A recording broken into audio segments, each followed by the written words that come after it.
Good evening. Welcome. Thank you so much for being here. I want to get another round of applause for our Trailblazers. Thank you. We are slowly, barely, kind of inching our way towards spring, or who knows.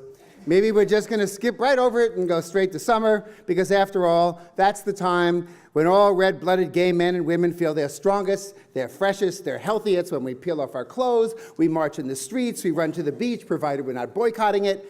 And good luck. And spend as much time as we can being invigorated by the sun, provided you don't get melanoma.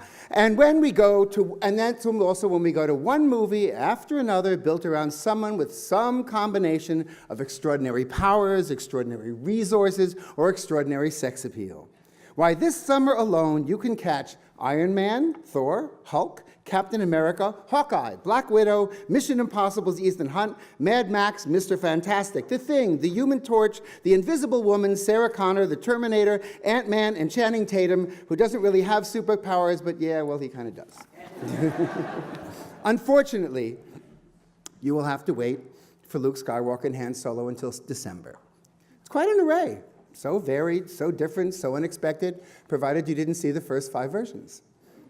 But you know what all these men and women have in common? None of them are heroes. Not to me.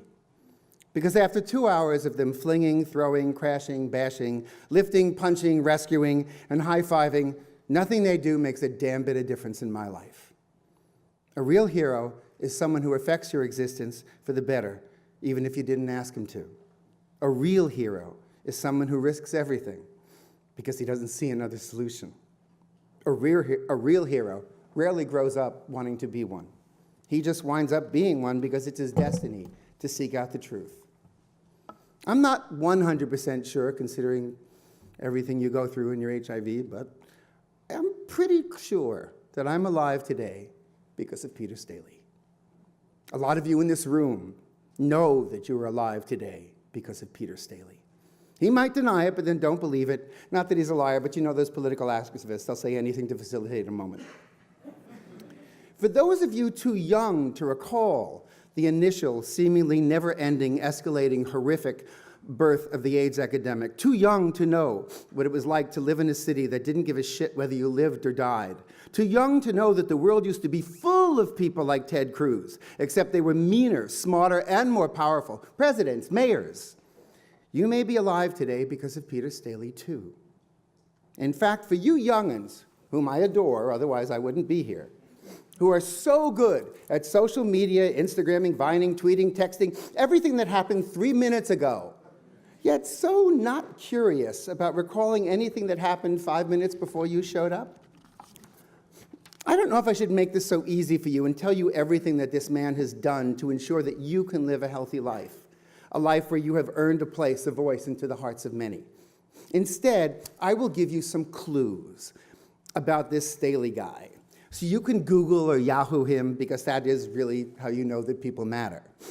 So how about looking up ACT UP, AMFAR, the 5th Annual AIDS Conference in Montreal, the borough's Welcome Company that manufactures AZT, the 6th Annual AIDS Conference in San Francisco, TAG, the Treatment Action Group, Bill Clinton's AIDS and National Task Force, AIDS Meds, the man who put a condom over Jesse Helms' house, Pause, the Truvada Wars, and if you really want to be lazy, you can watch the incredible documentary How to Survive a Plague, directed by David France, who we honored here several years ago, but I'm warning you, it's going to blow your head off.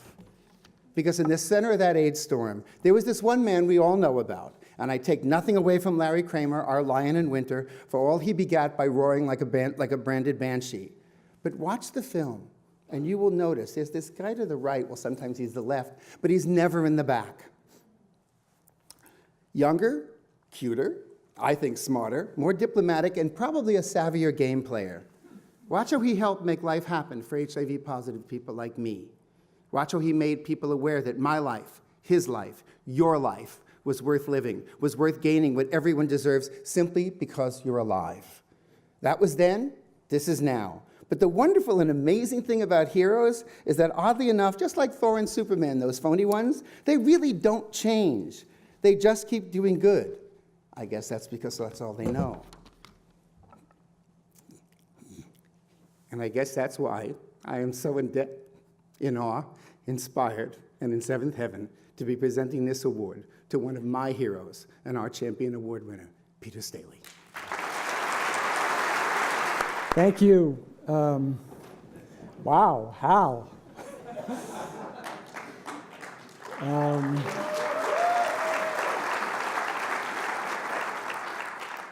I'm newly single, and that was a perfect lead-in.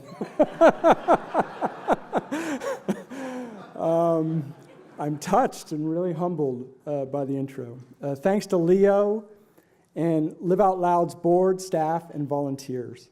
Your work, the mentoring and support you offer each new generation of LGBT youth, is the lifeblood of this movement. I've been blessed with the opportunity of mentoring some younger AIDS activists, so being in this room tonight with people that are passionate about cultivating our new out and proud leaders is food for my soul.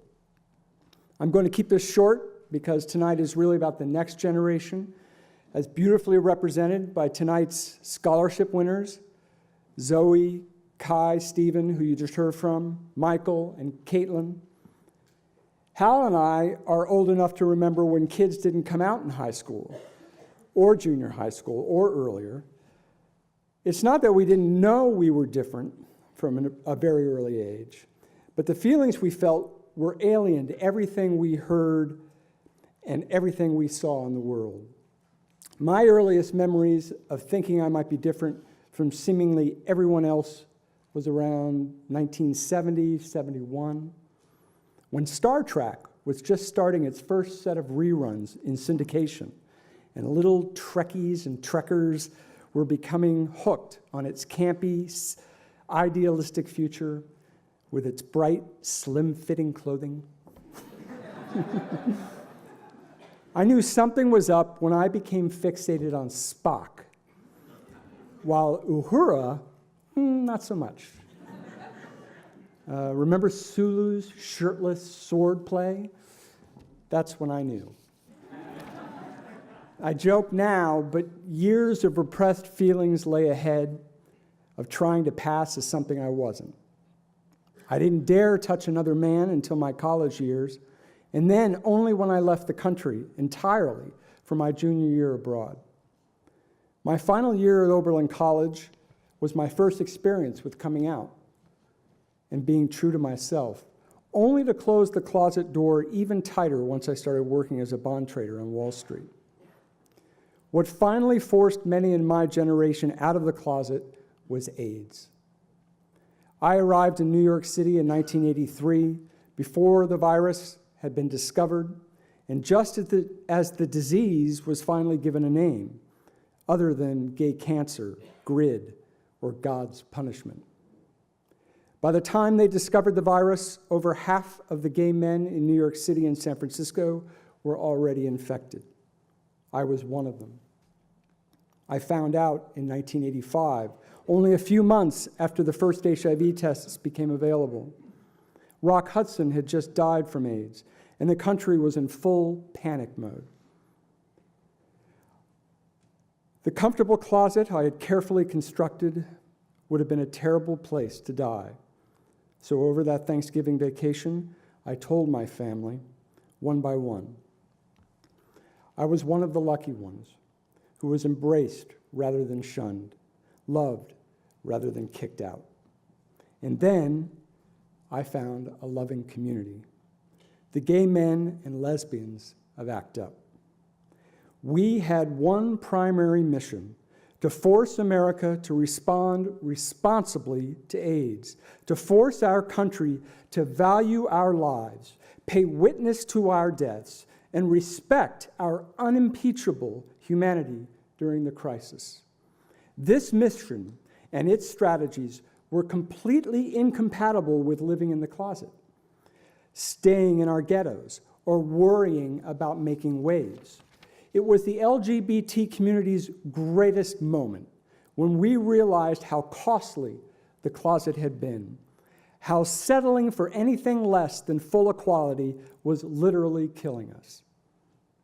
Every victory that has come since was forged from the heartbreak and indignation and anger that's just below the surface of every queer American who lived through the plague years. Every victory that has come since was built on the dreams and courage of those we lost. I am filled with hope for today's young queers.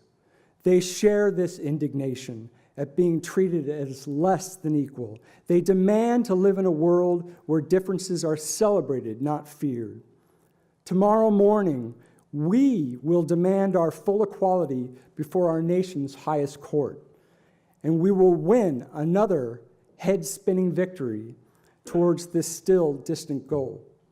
While my generation fought back and acted up to help save lives for years to come, today's young queers will push for an end to AIDS, adopting new tactics, pioneering new approaches like PrEP and healthcare for all. The future is in their hands now.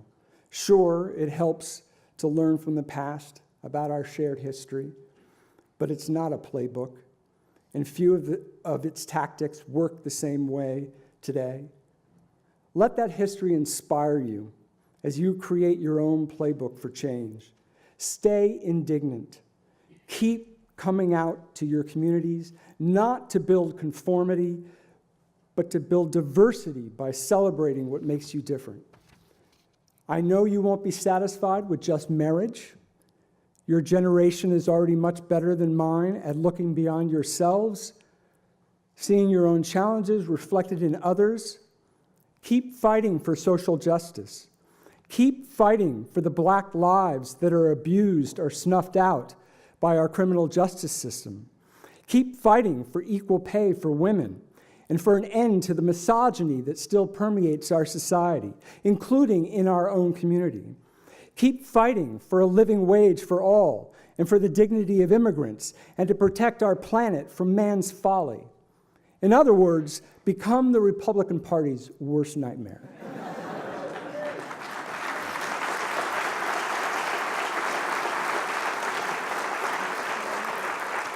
Above all, keep fighting for change. Write your own history and make it glorious. Thank you.